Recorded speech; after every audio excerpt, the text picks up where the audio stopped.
तो मैं आपसे कह रहा था कि एक राजा था और उस राजा को ईश्वर के दर्शन हो गए। तो उस राजा इतना भला व्यक्ति था, उसने कहा कि ये जो दर्शन है ना, तुम मेरी जनता को भी दो, मेरी प्रजा को भी ये दर्शन तुम्हें देने चाहिए। तो उनका, तुम यार राजा, तुम मूर्ख मूर्ख तो नहीं है क्या, प्रजा प्रजा करता रहता है हर समय प्रजा, प्रजा डिजर्व नहीं करती है। तुमने दर्शन कर लिए, बात खत्म, मैं तुमको प्राप्त हो गया, बात खत्म। राजा ने कहा नहीं, मैं तुमसे प्रार्थना करता हूँ मेरी प्रजा। कहा ठीक है, सुबह लेके आना प्रजा को। और प्रजा आई। राजा ने कहा सबको कि भैया ईश्वर कल दर्शन देंगे, चलो तुम सब चाहते हो कि ईश्वर दर्शन दे।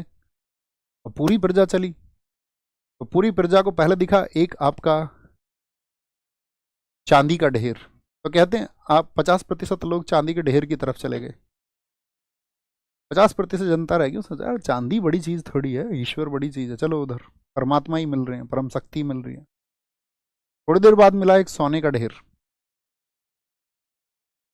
वो बाकी 50% गायब, राजा के साथ बची रानी।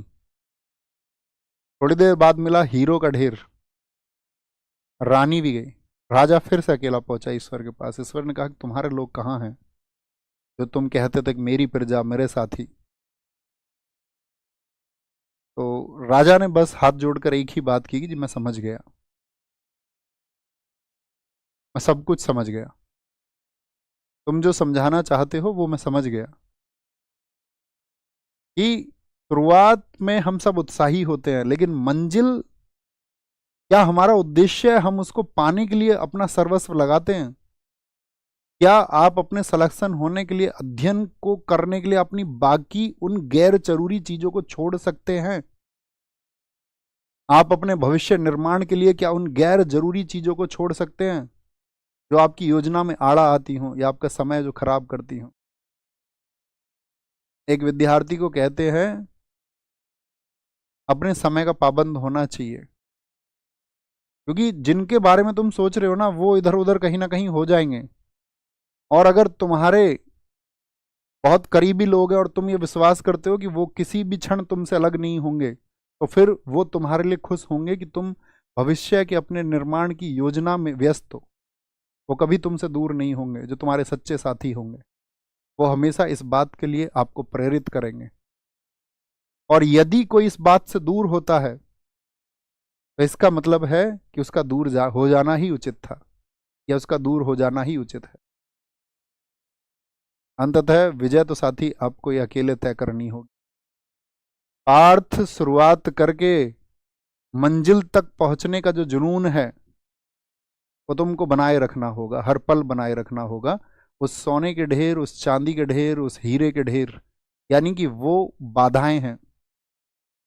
और वो किसी भी रूप में हो सकते हैं, चाहे सोशल मीडिया के रूप में, चाहे अनावश्यक घंटों को खर्च करने, चाहे बेवजह की बातें को समय खर्च करने, वो कुछ भी हो सकता, वही रूप है। ये सिर्फ एक उदाहरण मात्र है, ये सिर्फ संकेत मात्र है।